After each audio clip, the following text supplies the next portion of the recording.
All right, guys, I'm just going to repeat what I just said, just so this is recording, okay? So again, we've gone over, y'all are like, please. We've gone over chapter 9. You took that reading check. Notes. Yes, you took the notes on the back. Hopefully that video was helpful. And now we are moving on to chapter 10. Thank you, Ford. Okay. All right. We're good to go. Okay. All right, guys. So a lot of things happen in chapter 10. Okay. But what I want to do is I want us to define exactly what this word epic means, okay? So the epic of decline, all right? So had any of y'all heard this word before? Yes, no? Yes. Yes, okay, Brooke. Where had you heard it? On the internet. God. Okay, great. Thank you for that riveting response. Okay, so it's a period of time in history or a person's life, typically one marked by notable events or particular characteristics. Okay, so this is significant because it's coupled with the word decline. What decline did we see in this chapter? The house. The house. And why did the house decline? Because Clara died. Yes, because Clara died. Okay, so again, she dies, and then we see that representative in the house, right? And how the flowers are dying, the house is falling apart. Blanca really struggles to be able to keep up with everything, right? So again, this chapter title itself is a bit of foreshadowing to this decline, right? Okay, I've talked a lot about this idea of a cyclical story. What does the word cyclical mean? Circle. Yes, thank you, Bella. Circle, right? So this idea that the story itself is a circle, right? There's no specific beginning or end here. And we have that because it's a generational story, right? Sure, we have lots of endings like Clara's death, but she's still living on through her legacy, through her children, right? Through Blanca, through Alba, right? That we still have their perspective of, okay? Hopefully you recognized here that it was pretty cyclical what Esteban did with Clara's body, okay? So he cleans Clara's body at the end, right? And if you remember, that's what Clara did for Ferula.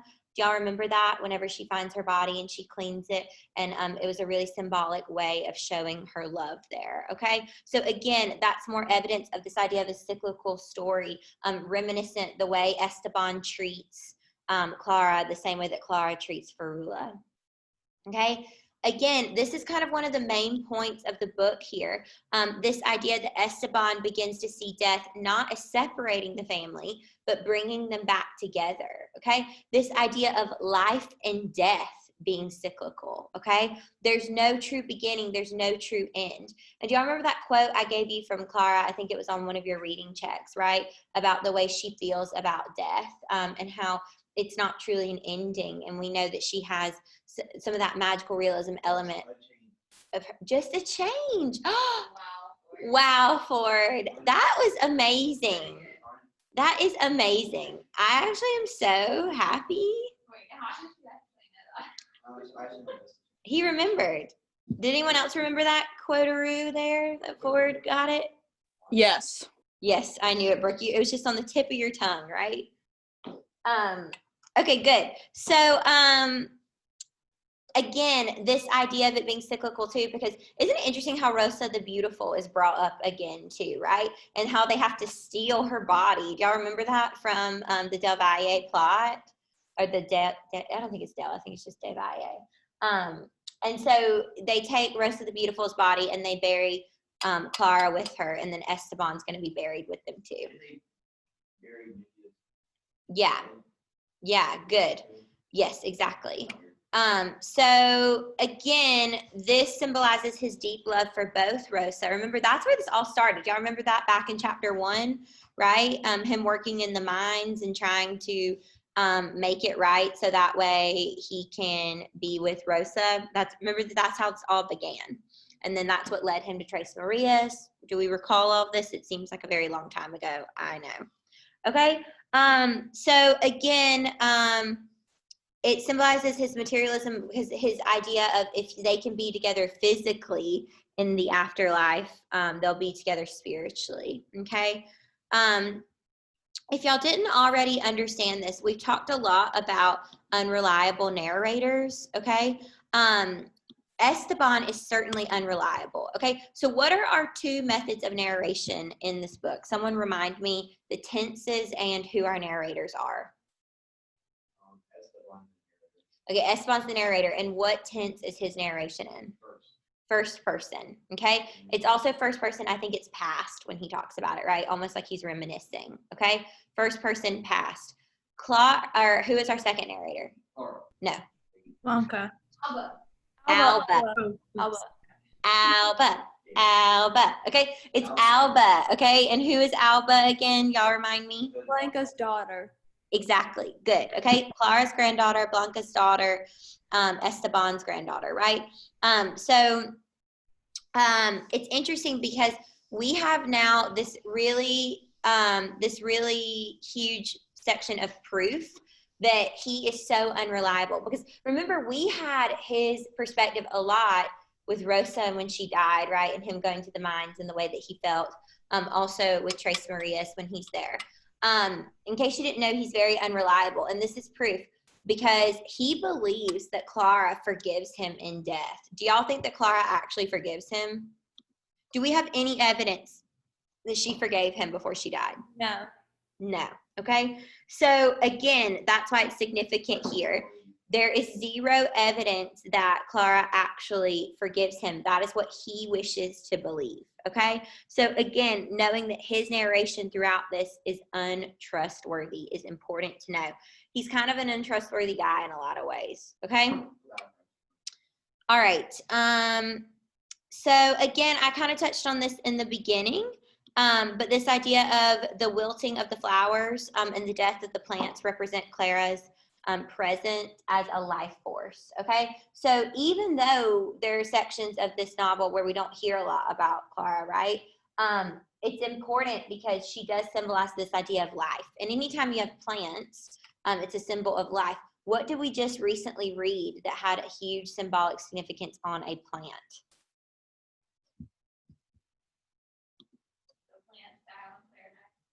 No. Oh, we reread the Rumford book of trees. Serena, yes, but y'all, we just read a play, and what was the deal? Raisin in the sun, the moving the plant. Yeah, Raisin in the Sun. The plant they don't want to do with them. Yes, the plant, right? And that was the very last part of the play, right? I mean, the plant was symbolic of life, of prospering, right? All of these different things. Did y'all see that connection? Are we understanding the connection that I just made? Do we recall reading a play called A Raisin in the Sun? Can we start there? Yes. Okay, great. Good to hear that. So happy to hear it. Okay. All right, we have how come I can never say this? Transisto Soto come back into the chapter. Were y'all surprised to see this little bitty? Yes or no? Yes, very surprised. Or you're just reacting, you're just like responding in ways that you think I will like. Okay. I am surprised. I thought it'd be interesting to like break down her name. And SparkNotes actually did this too. So I thought that was kind of cool. So transisto means transit, referring to the people who constantly come and go through her business. What is her business? I'm very vague in this. What's her business, y'all? Clara's business? No, Transisto Soto. Is what? What is her business? What does she do for a living? Okay. No. Oh, yeah. Was it Ash dude. She works at the Red Lantern. Yeah, y'all, a stripper and a prostitute are two different things. And I need to really differentiate that. I'm just guess. I looked this guess. I'm so smart. That's the same girl that Esteban paid the money. Yeah, remember with the snake on her belly? Do y'all remember that part of the... Okay, everyone on Zoom, do we remember who Transistor Soto is? She wanted Yeah. to do other things. Yeah. Yes. Okay, so transisto meaning transit, right? Everyone coming in and out of her business. Sotto is Italian for below or underneath. This idea that her business truly is belonging to the underworld, right? It's very perverse. It's very quote unquote bad, whatever it is that you want to call it. Wait, do they hook up? Okay. Well, they have like a deep, it's almost like a friendship almost because they understand each other. Did she pay it back? They're really similar. Yeah, they're really similar in the way that they deal with people and that detachment, which I think is interesting. Okay. All right, this last little bullet here, okay? This is interesting. Why won't Blanca be with Pedro Tercero? Why won't she like just be with him? Because she doesn't want to leave her like working self and the big house. Yeah, good, Rachel. So in the beginning, it's because she says that she doesn't want to leave the comforts of the house on the corner, right? Her parents' house, all of these things. But we come to realize that really it's more of this romanticized reason why she won't. Okay, she doesn't want to give up this romantic image that she has of her and Pedro as children, right? As these star-crossed lovers. Okay, she's afraid that the mundaneness of life, right? Just having a normal relationship, seeing each other every day will ruin the romance of it. So again, she's being idealistic about her relationship and doesn't want to ruin it with the mundane. The mundane we talked a lot about in our poetry unit, right? What is it, Ford? Didn't she also tell Alva that she didn't want to? She have to marry someone. Yeah, Alva didn't want her to. exactly. Good. Yeah, good little detail there, Ford. Nice. You're just killing the game today. Okay, good. So again, remember that idea of the mundane, right? Measuring out your life with coffee spoons, the same thing day after day. What was that an allusion to that I just made? Coffee spoons. A poem. Which one? Proof rock. Yeah, Proofrock. Wow. Ford is just, do y'all hear Ford? He's on fire. Okay, great. Okay. All right, guys, that is our last little bullet point here about chapter 10. Wait. What? Are y'all on this one?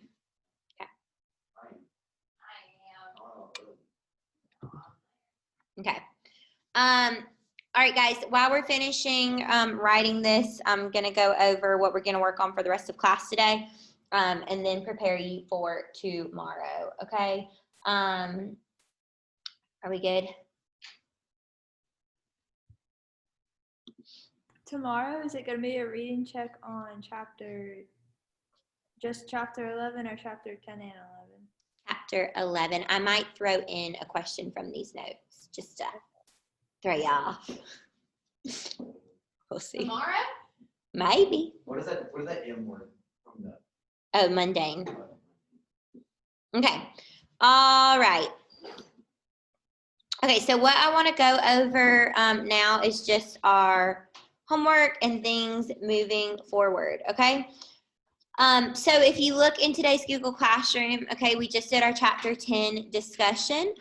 For the rest of the class time today, you're going to work on your IOC timeline. Remember that this timeline is due tomorrow, 8 a.m. to Google Classroom, okay? This is a quiz grade, you turning in your outline and it being finished, okay? So again, hopefully these are like boosters to help your grade, all right?